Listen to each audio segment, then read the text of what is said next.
Everyone, welcome to my another video.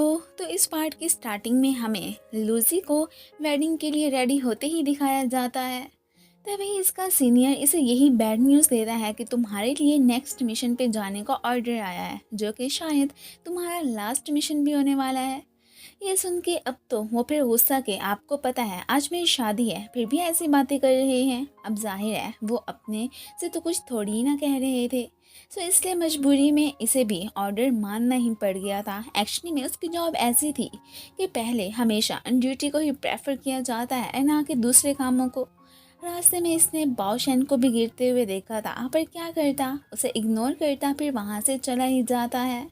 फिर तो वो अक्सर उसे बहुत याद किया करता था। उसकी फ़ोटो अभी तक इसके पास मौजूद थी, जो कि सीनियर वहाँ से उसके घर से लेके आए थे।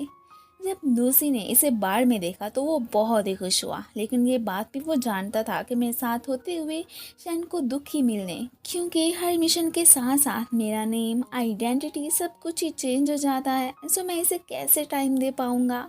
तभी फिर लूसी, जो कि अब यंग मास्टर शाओ के नाम से भी जाना जाता है, उसने भी शन के साथ यूं ही बोल्ड तरीके से रिएक्ट किया ताकि वो इसे हेट करने लगे और बस जितनी जल्दी हो सके इसे भूल ही जाए तो यही उसके लिए बेहतर होगा। वो दुखी होकर ड्रिंक करके अब उसके घर से जा ही रही होती है कि एक आदमी फिर उसे छेड़ने के लिए आ जाता है कि क्यों ना तुम मेरे घर चलो।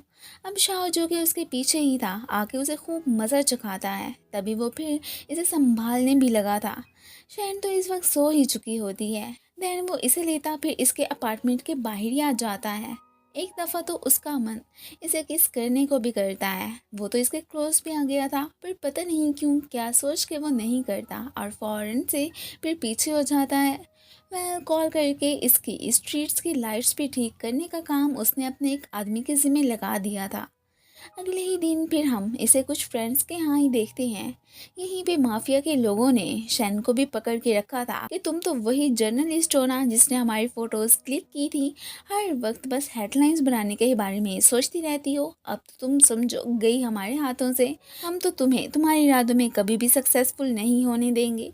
उनकी आवाज़ें सुन के एक बंदा शाओ को फिर शैन के बारे में ही बता रहा होता है कि वो रिपोर्टर आज माफिया के हाथों लग गई है। अब भला वो कैसे चुप करके बैठ सकता था, उनके पास ही जाने लगता है। इसने तो उन साहब को खुद को छोड़ने का कह दिया था कि तुम्हें पता भी है कि मैं मास्टर शाओ की गर्लफ्रेंड हूँ। वो जानती थी कि ये पार्टी उसके नाम से बड़ी डरती है। वेल, इतने में उसकी भी एंट्री हो ही चुकी थी। पहले तो वो उसके यहाँ पे खूब सारी पिटाई लगाता है और फिर अपोलोजाइज करने लगता है कि अरे मास्टर बाओ, आप यहाँ पे, अगर तुम मेरी गर्ल से ऐसे बात करोगे तो मुझे गुस्सा तो आना ही है।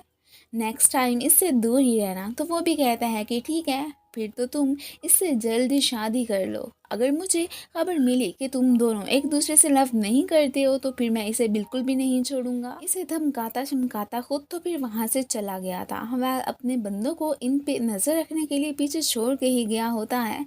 वैसे तो बड़ा चालाक था। अब यहाँ पे शाओ शैन को अपने साथ ही एक कपल होने का नाटक करने के लिए कहता है कि ऐसे ही तुम्हारा करियर और फिर मेरी इज्जत बच सकती है।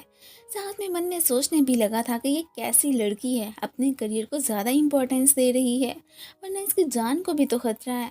मैं जानता हूँ ऊपर से जितनी ब्रेव दिखती है ना, मन से उतनी ही डरी हुई है। वो भी फिर यहाँ पे इससे फ्लर्ट जानबूझ के ही करने लगी थी। तभी छोटा सा एक माइक भी उसकी पॉकेट में डाल देती और उसे खबर भी नहीं होने देती। इन दोनों को तो असिस्टेंट ने पकड़ के वहाँ से निकाल दिया था कि तुम लोगों का यहाँ पे क्या काम, चलो भागो यहाँ से। अब वो आगे से खुद इनको साथ में देख के एकदम शॉक ही रह जाता है कि अरे बॉस, आप इसके साथ।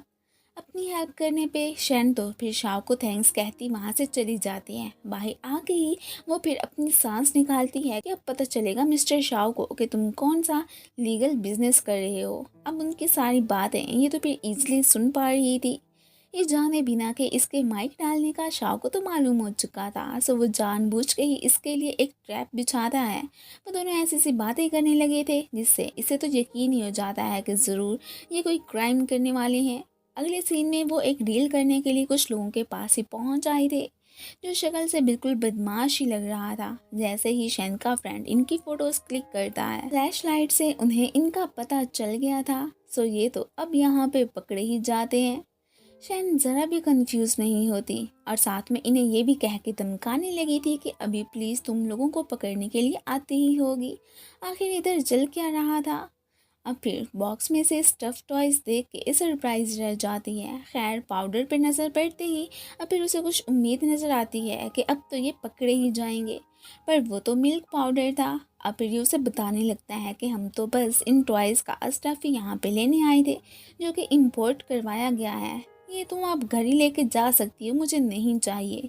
ये सब कह के वो तो शरारती से स्माइल करता फिर वहाँ से चलता बनता है।